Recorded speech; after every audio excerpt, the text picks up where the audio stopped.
When Marcus saw the pregnant teenager shivering at the bus stop in the pouring rain, he made a split-second decision that would change both their lives forever.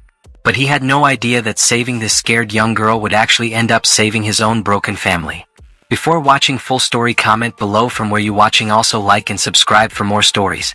The rain hammered against the windshield of Marcus Thompson's old pickup truck as he drove through the dark streets of downtown.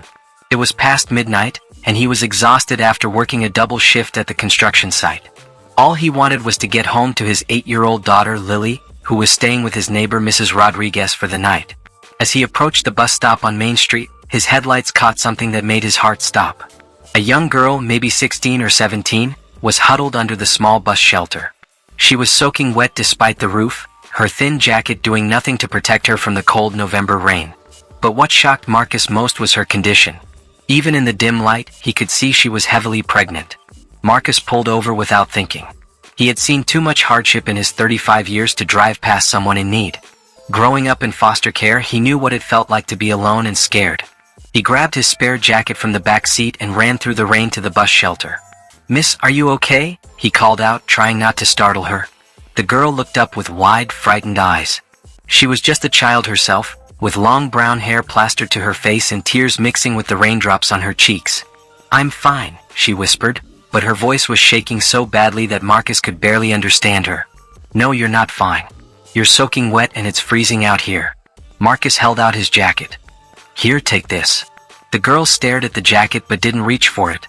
"I can't. I don't have any money to pay you back." "I don't want money," Marcus said gently.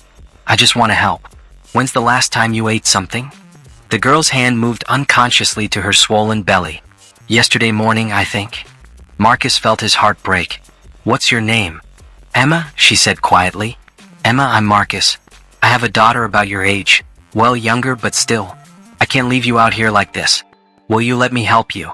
Emma looked into his eyes and saw something she hadn't seen in months. Genuine kindness. "I don't want to be any trouble." "You're not trouble. You're a kid who needs help." Marcus made a decision that would change both their lives forever. "You're coming with me." Emma hesitated, every instinct telling her not to trust a stranger. But as another gust of cold wind cut through her thin clothes, she realized she didn't have many choices left. "I don't even know you," she said weakly. "I know, but I'm not going to hurt you. I'm a father and right now, you need someone to look out for you." Marcus kept his voice calm and steady. "I have a warm house, food, and a guest room. No strings attached." Emma studied his face in the dim light. She had become good at reading people over the past few months on the streets. Some men had offered her help before, but their eyes had held something dark and dangerous. Marcus's eyes were different. They reminded her of her father's before he died. "Okay," she whispered. Marcus helped her into his truck and turned the heat up high. As they drove through the quiet streets, he glanced at her in the passenger seat. She was shivering despite the warm air, her hands protectively cradling her belly. "How far along are you?" he asked gently. 7 months, Emma replied. "Maybe 8. I'm not really sure." "Have you been to a doctor?" Emma shook her head. "I don't have insurance. I can't afford it." Marcus felt anger rising in his chest, not at Emma, but at whatever circumstances had led a pregnant teenager to be alone on the streets. "We'll figure that out tomorrow. Tonight, you just need to get warm and fed." They pulled into the driveway of a modest 2-story house with a small front yard. It wasn't fancy, but it looked like a home. "This is it," Marcus said. "It's not much, but it's warm and safe." Mrs. Rodriguez met them at the door, her kind eyes immediately taking in Emma's condition. She was a woman in her 60s who had helped Marcus with childcare since his wife died 3 years ago. "Marcus, what?"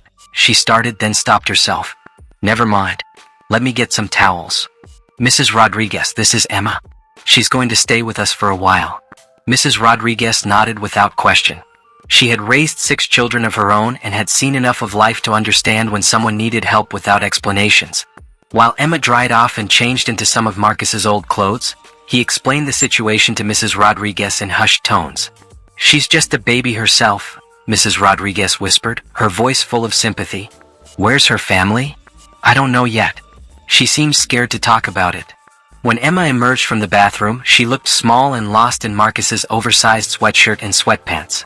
Mrs. Rodriguez immediately went into mother mode. "You sit down, Mija. I'll make you something to eat." "I don't want to be any trouble," Emma said again. No trouble at all. You're eating for two now.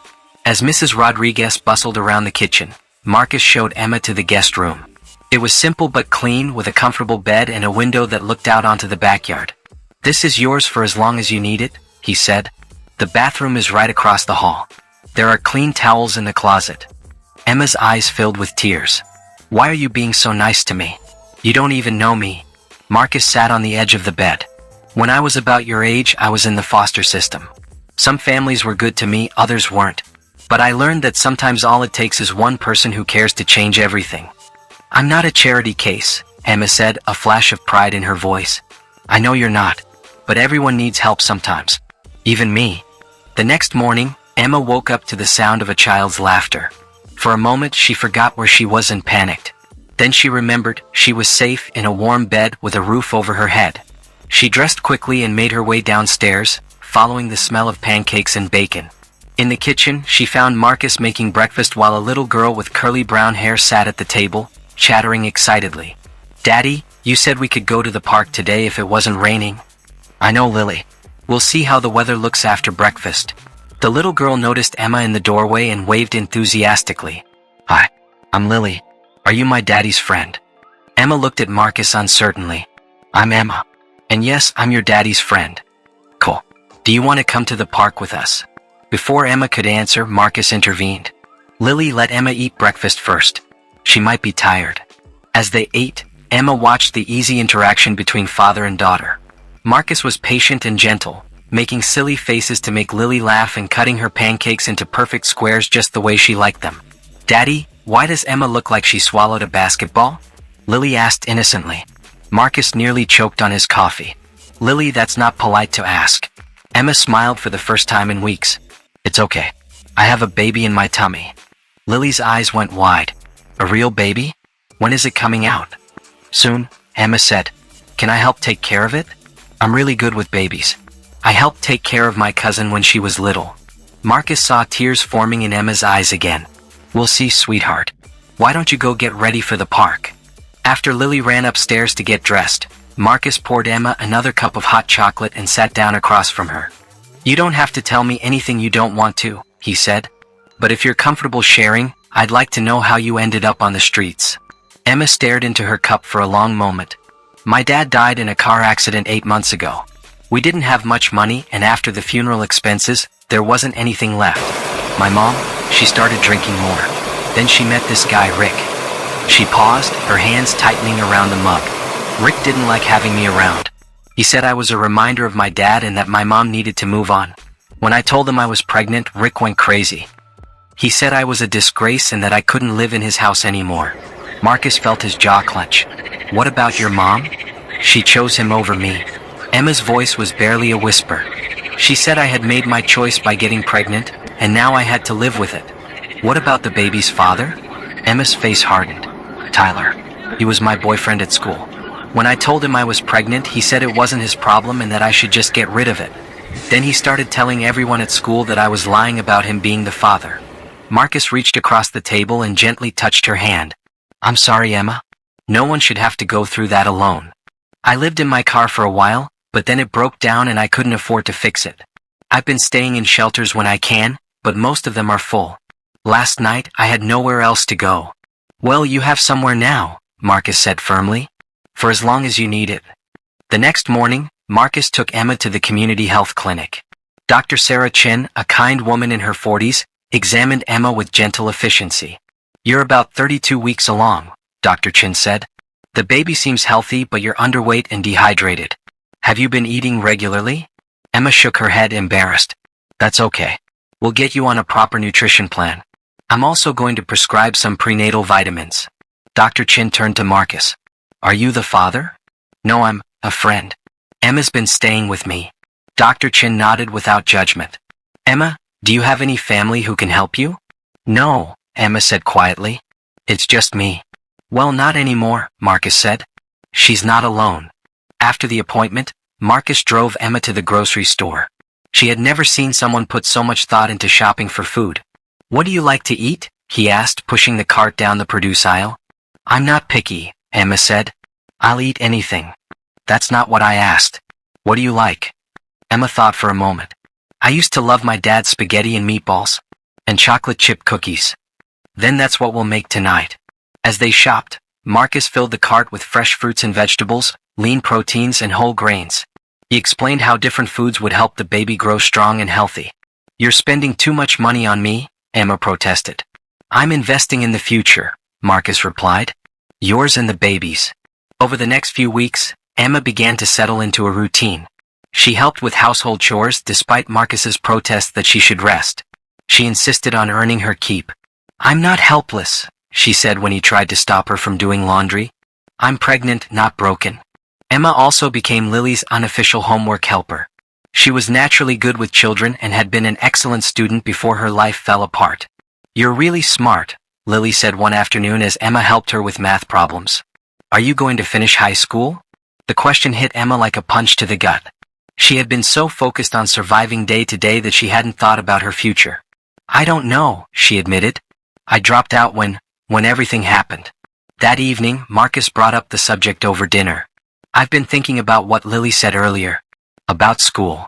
Emma pushed her food around her plate. I can't go back. Everyone knows about everything. And besides, I'll have the baby soon. What if I told you there was another way? Online school maybe, or a GED program. I can't afford it. We'll figure it out. Education is important, Emma. Not just for you but for your baby too. Emma looked at him with a mixture of hope and fear. Why do you care so much about what happens to me? Marcus was quiet for a moment. Because I see potential in you. You're strong, smart, and kind. You've survived things that would break most people. Your baby is going to need a mother who believes in herself. That night, Emma lay in bed with her hand on her belly, feeling the baby kick. For the first time in months, she allowed herself to think about the future. Not just surviving, but actually living. 3 weeks later, Emma was helping Lily with her art project when the doorbell rang. Marcus was at work and Emma had offered to pick Lily up from school. I'll get it, Lily said, running to the door. Emma heard voices and then Lily calling, Emma, there's a lady here to see you. Emma's blood ran cold. Standing in the doorway was her mother, Linda, looking older and more tired than Emma remembered. Hello, Emma, Linda said quietly. Mom? Emma's voice was flat. What are you doing here? Can we talk? Emma wanted to say no, but Lily was watching with curious eyes. Lily, why don't you go play in your room for a few minutes? Once they were alone, Linda sat down on the couch and looked at Emma with sad eyes. You look good, she said. Healthy. No thanks to you. Linda flinched. I deserve that. I came to apologize, Emma. And to ask if you'll come home. Home? Emma laughed bitterly. You mean back to Rick's house where I'm not wanted? Rick's gone. I threw him out last week. Linda's voice was barely a whisper. I finally realized what I had done. I chose a man I barely knew over my own daughter. Emma felt her heart start to race. It's too late, Mom. Is it? You're my daughter, Emma. And that's my grandchild you're carrying. I want to help. Where were you when I was sleeping in my car? Where were you when I was hungry and cold and scared? Linda started to cry. I was being a fool. I was so lost after your father died and Rick made me feel like I wasn't alone. But I was wrong. I should have protected you. Emma stood up, her hands shaking. I can't do this right now. I need you to leave. Emma, please? No. You made your choice. Now I'm making mine. When Marcus came home that evening, he found Emma in the backyard, sitting on the swing he had built for Lily.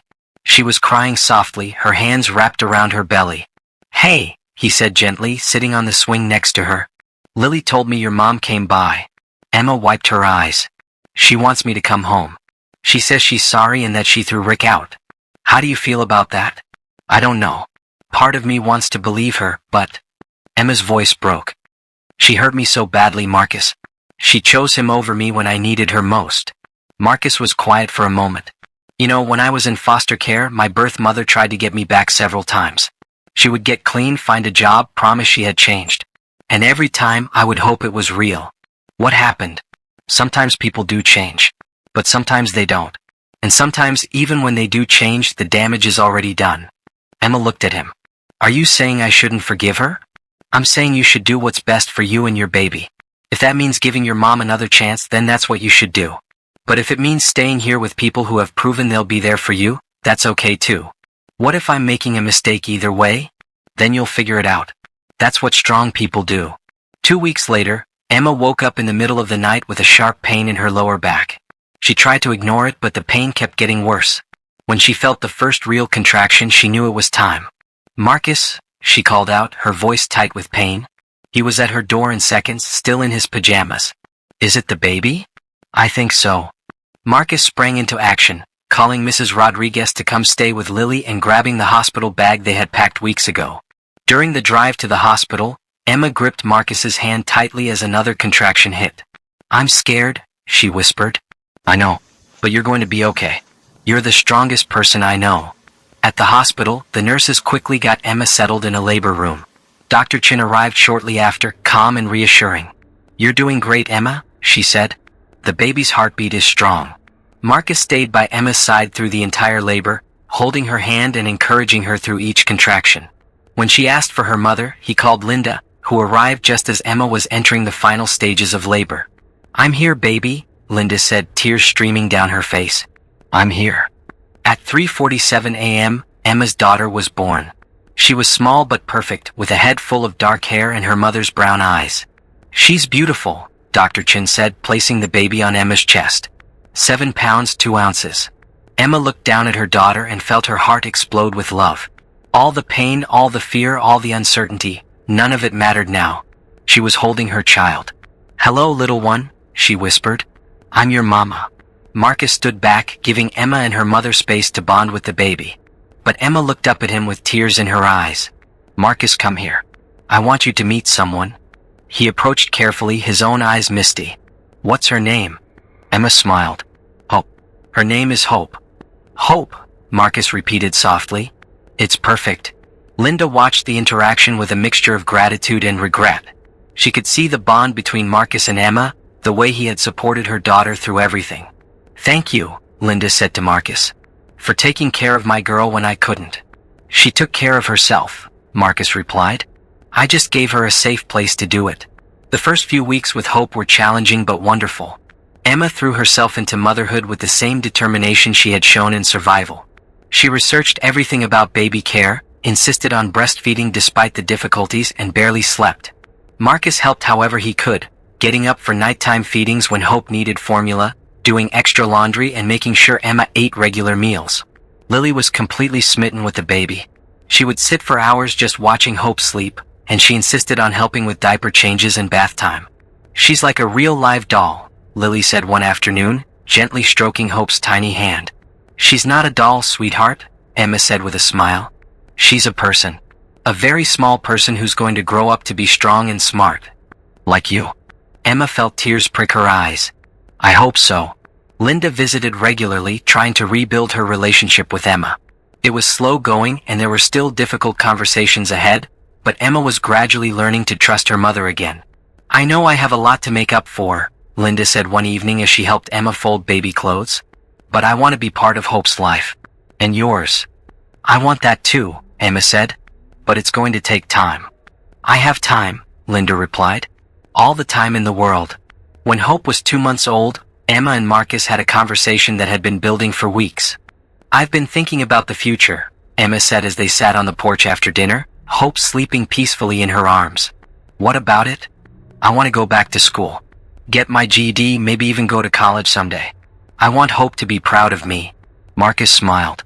"She's already going to be proud of you. But I think that's a great plan. The thing is, I don't know if I should move back in with my mom. She's been trying so hard to make things right, and Hope should know her grandmother." Marcus felt his heart sink, but he kept his voice steady. "If that's what you think is best for you and Hope, then that's what you should do. But I want you to know that you and Hope always have a place here. For as long as you want it." Emma looked at him carefully. "Is that all you want? For us to just have a place to stay?" The question hung in the air between them. Marcus had been asking himself the same thing for weeks. "No," he said finally. "It's not all I want." "What else do you want?" Marcus took a deep breath. "I want to be part of your life. Part of Hope's life. I want to watch her grow up and help her with her homework and teach her to ride a bike. I want to be there for her first day of school and her graduation and her wedding someday." Emma's eyes filled with tears. "And what about me? What do you want with me?" "I want to love you. I want to support your dreams and celebrate your successes and hold you when things get hard. I want to be your partner in raising Hope if you'll have me." Even though she's not your biological daughter? Biology doesn't make a father, Emma. Love does. And I love that little girl like she's my own blood. Emma leaned over and kissed him softly. I love you too, Marcus. And I want all of those things with you. 6 months later, on Hope's first birthday, Marcus surprised Emma with a question that changed everything. They were having a small party in the backyard with Linda, Mrs. Rodriguez, and a few neighbors. Hope was sitting in her high chair, more interested in smearing cake frosting on her face than eating it. She's going to need a bath after this, Emma laughed, wiping chocolate from Hope's nose. I'll handle it, Marcus said. But first I have something for you. He pulled out a small velvet box and got down on one knee right there in front of everyone. Emma, a year and a half ago I met a scared teenager at a bus stop. I saw someone who needed help, but I had no idea that she was actually going to save me. Emma's hands flew to her mouth as she realized what was happening. You brought joy back into my life. You showed Lily what it means to be strong and brave. You gave me hope, literally, and you made me believe in family again. He opened the box to reveal a simple but beautiful diamond ring. Emma, will you marry me? Will you let me be Hope's father officially? Will you help me raise Lily and give her the mother she's been missing? Emma was crying so hard she could barely speak. Yes, she whispered. Yes, yes, yes. As Marcus slipped the ring onto her finger, Hope clapped her sticky hands together and babbled happily, as if she understood that something wonderful was happening.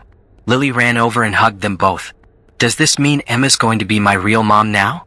If you want me to be, Emma said, pulling Lily close. I do. I really, really do. They were married on a beautiful spring day in the same backyard where Marcus had proposed. Emma wore a simple white dress and carried a bouquet of white roses. Hope, now walking but still unsteady, served as the flower girl with Lily's help. As they exchanged vows, Emma looked into Marcus's eyes and saw her future, a future full of love, laughter, and possibility. I promise to love you through good times and bad, she said. I promise to be a good mother to Lily and to raise our children with kindness and strength. I promise to never give up on us. Marcus's vows were equally heartfelt. I promise to support your dreams and believe in you even when you don't believe in yourself. I promise to love Hope as my own daughter and to be the father she deserves.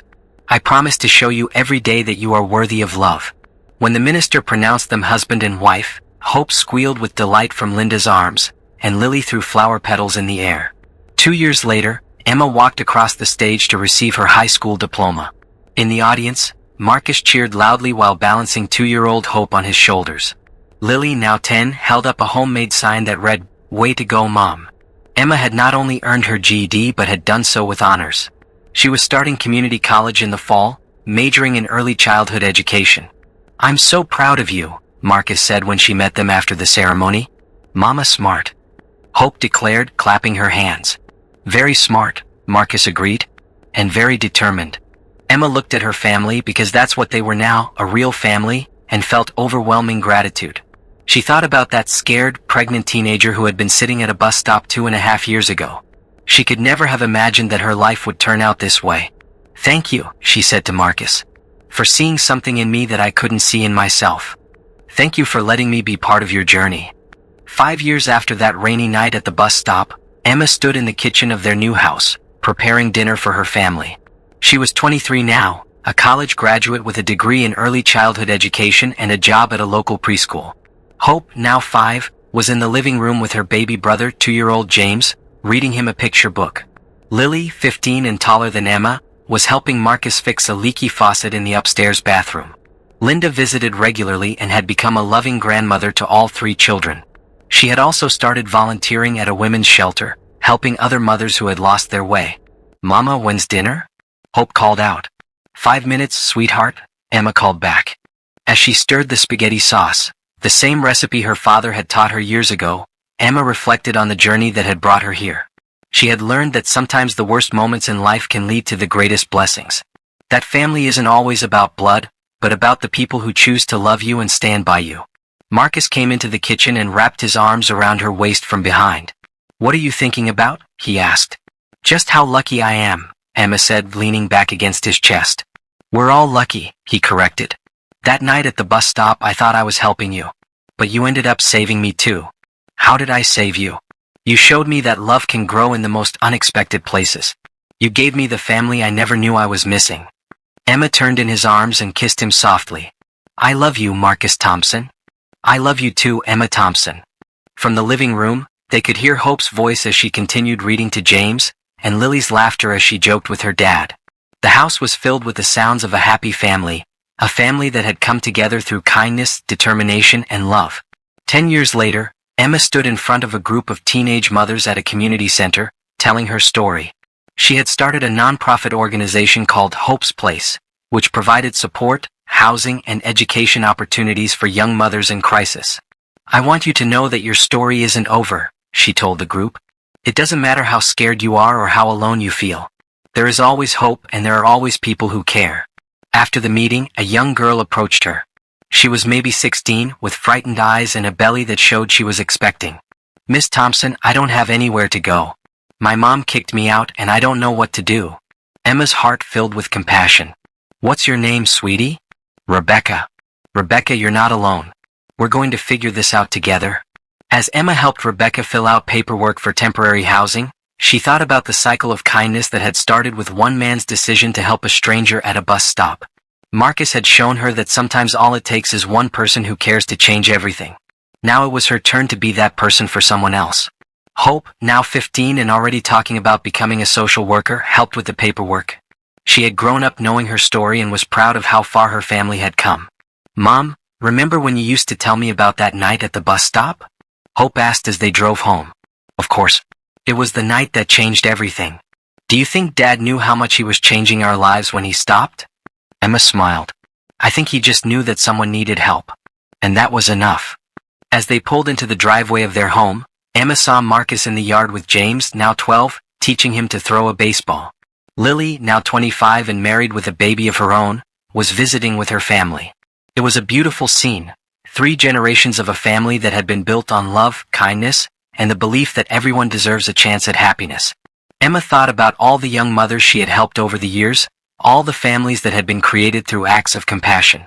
She thought about the ripple effect of one man's decision to offer help to a stranger. Sometimes the smallest acts of kindness can change the world. And sometimes, when you think you're just helping someone else, you end up finding exactly what you didn't know you were looking for.